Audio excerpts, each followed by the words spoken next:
ከሌሊቱ 10 ሰዓት ተኩል ነው።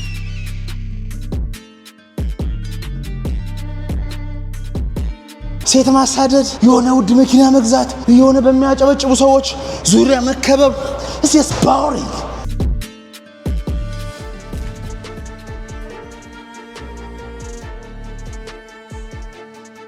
ስኬት ማለት ሂደት እንጂ ውጤት አይደለም። ኃይለ ገብረስላሴ እንዳለው እኔ ስኬቴን የምለካው ምን ያህል ጥር ያለው ነው እንጂ ምን አገኘው በሚለው አይደለም ብሏል።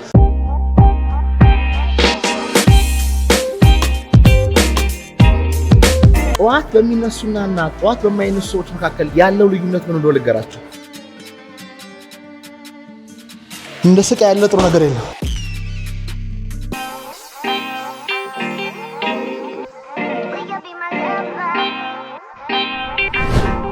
በኢትዮጵያ ሰዓት አቆጣጠር ከሌሊቱ 10 ሰዓት ተኩል ነው። ቀናችሁ የሚጀምርበት ሰዓት ወሳኝ ሰዓት ነው። ያ ቀናችሁ በሚጀምርበት ሰዓት ካሸነፋችሁ ልክ ቤት ስትገነቡ መሰረት እንደመጣል ነው። በቀናችሁ መጀመሪያ ሰዓት መንፈሳችሁ ከፈጣሪ ኃይል ጋር ከተገናኘ፣ ሐሳባችሁ የምትፈልጉት ነገር ላይ ካተኮረ፣ ስሜታችሁ መልካም ከሆነ ቀናችሁን ታሸንፋላችሁ። ሁል ጊዜ ጠዋቴን የሚጀምረው በጸሎት ነው እንዳልኳችሁ። ጸሎቴ ግን አሁንም በአፍና በሰውነት ብቻ ሳይሆን በጽሁፍም ጭምር።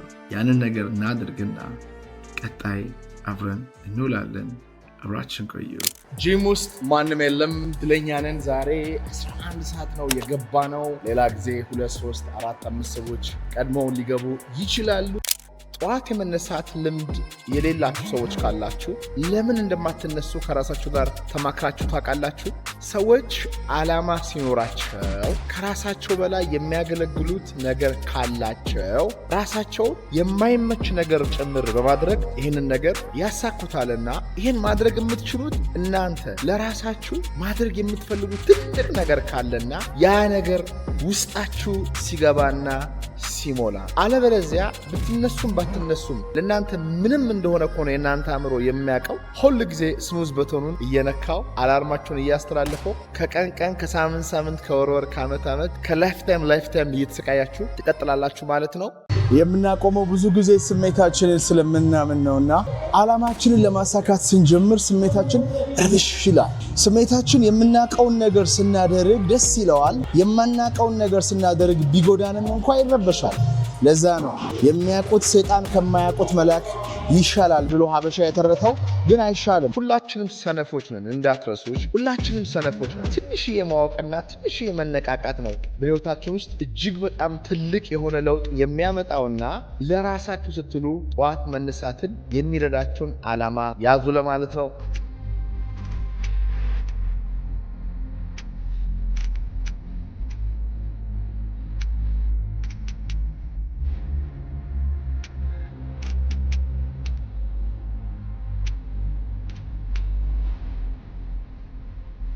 ሀብታም ነህ፣ ቢሊየነር ነህ፣ ምቾት ውስጥ ስትኖር ያስጠላሃል ላይፍ። መጠጣት፣ ሴት ማሳደድ፣ የሆነ ውድ መኪና መግዛት፣ የሆነ በሚያጨበጭቡ ሰዎች ዙሪያ መከበብ it's just boring።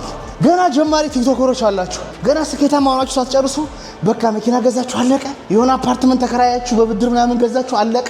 የዛሬ 6 ወር ምን እንደሚመጣ አታውቁ። የዛሬ 5 ዓመት ምን እንደሚመጣ አታውቁ። ዛሬ ብሩ የሮጠ እንደሚመጣ ሁሉ የሚመጣ እንዳይመስላችሁ። I want to have a message today። ሜሴጁ ምንድነው? Suffering is good። መሰቃየት በጣም ጥሩ ነው። መከራ ማየት በጣም ጥሩ ነው። ለአእምሯችን ግራ ቢገባው እንደ ስቃይ ያለ ጥሩ ነገር የለም።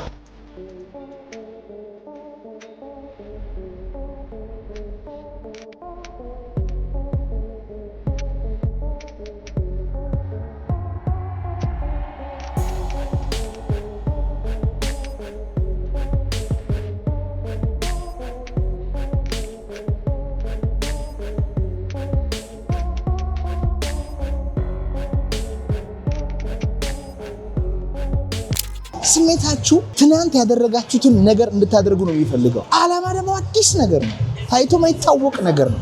ወደዛ አቅጣጫ ስትሄዱ እርብሽ ስትሉ ታቆማላችሁ ማለት ነው። ለዛ ነው የስሜት ብልሃት የሚያስፈልገው ማለት ነው። የራሱ የሆነ ትሪክ ይጠይቃል። ያንን ስሜት ፓስ አድርጎ ሌላ አዲስ ነገር መገንባት። አንዱና ቀላሉ ነገር ግን ዲሲፕሊን ነው። ዲሲፕሊን እያመማችሁ ማድረግ፣ እየተሰቃያችሁ ማድረግ፣ ወደ ኋላ ኃይላችሁ እየተጎተተ ማድረግ፣ እየታመማችሁ ማድረግ ነው። ለምን ቢባል የሆነ ማሳካት የምትፈልጉት ትልቅ ዓላማ አለ። ስለ ኢሞሽናል ኢንተለጀንስ ይሄንኛውን መጽሐፍ ፈልጋችሁ አንብቡት፣ ይጠቅማችኋል።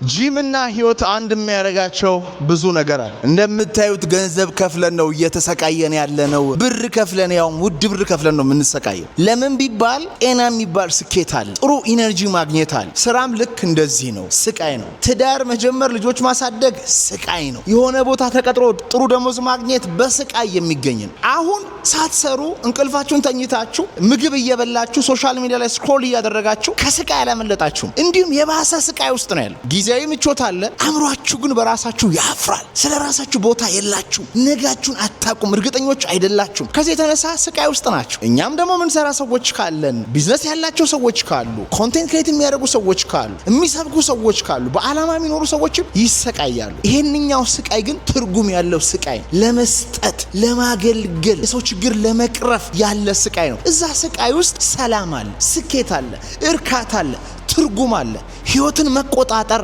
አለ። ህይወት ስቃይ ነው። እሺ ይሄ በቃ የሚያሳያችሁ አለ አይደል? በተለይ ለወጣቶች መኪናቸውን፣ ቤታቸውን እሱ አይደለም። እሺ እሱን የሚያሳያችሁ ከእናትና ከአባቱ የወሰደ ሰው ነው። የእውነት የለፉ ሰዎችን ካያችሁ ገንዘባቸውን እርን ያደርጉት በስቃይ ነው፣ በመከራ ነው። ስኬት ማለት ሂደት እንጂ ውጤት አይደለም። ኃይለ ገብረስላሴ እንዳለው እኔ ስኬቴን የምለካው ምን ያህል ጥር ያለው ነው እንጂ ምን አገኘው በሚለው አይደለም ብሏል። ሞክር እምቢ ካለህም ሞክር ነው። ጊቭ አፕ የሚል እኔ ጋር ያለ አስባችሁታል? ጠዋት ተነስታችሁ በመኮራችሁት፣ ዛሬ ላይ በለፋችሁት፣ ዛሬ ላይ በጣራችሁት፣ ዛሬ ላይ በዘራችሁት ስኬታችሁን ማየት ብትችሉ በእውነት ነው የምላችሁ ውጤቱ መምጣቱ አይቀርም። ስትሰሩ በቀን ውስጥ ምን አገኘው አትበሉ። ምን ዘራው፣ ምን ለፋው፣ ምን ኢማጂን አደረግኩ፣ ምን አዲስ ነገር ተማርኩኝ እያላችሁ የምትለፉ ከሆነ ውጤቱ ወደ እናንተ መምጣቱ አይቀርም። አብራችን ቆዩ። 28ኛው ቪአይፒ ሪትሪት 16 ሰዎችን ብቻ ነው የምንፈልገው። ኦልሬዲ 4 ሰዎች ተመስግበዋል። 12 ሰዎች ከኔ ጋር 1-to-1 የቪአይፒ ሴሽን በአርባ ምንጭ ከተማ ይኖረናል። ከዚህ ቀደም የምንሄደው በባስ ነበረ። አሁን ግን ቪአይፒ ጥቂት ሰዎችን መርጠን በፕሌን እንሄዳለን። አርባ ምንጭ ጫካ ውስጥ የዶርዜ ፏፏቴ ውስጥ በሚገርም ሁኔታ ተቀይረን ልዩ አዲስ ሰዎች ሆነን እንመጣለን። ያለን ቦታ ውስን ስለሆነ ፈጥናችሁ ተመዝገቡ። ውጭ ሀገር ያላችሁ ሰዎች ካላችሁ እህት ወንድሞቻችሁ እዚህ ሀገር እንዲለወጡ ከፈለጋችሁ ክረምት እንደመሆኑ መጠን ይሄን ሪትሪት ስጧቸው። አይ ቲንክ የጂሙን ውሎ በጨረፍታ ያሳየዋችሁ ይመስለኛል። ይሄ ደግሞ የመጨረሻው ነው። እንግዲህ ወርክአውት ኮች ካሜራም እየቀረጸ ነው። ሳሚ ፊትነስ ሶ ኢፍ ዩ ሃቭ ኢነርጂ እግር ኳስ ጨዋታ አለ ዛሬ። እሱን ደግሞ ትንሽ እንሞካክራለን። እንግዲህ 10 ሰዓት የተነሳ ነው። አሁን 1 ሰዓት ነው። ኢማጂን ሜቢ እናንተ አልተነሳችሁም ይሆናል፣ ግን አስቡ አሁን ስፖርት ሰርተን ኢነርጂ አግኝተን ፍሬሽ ነን። አሁን የሚሰማን ኃይል ነው ያገኘነው። ኃይል አውጥተን ኃይል አግኝተናል።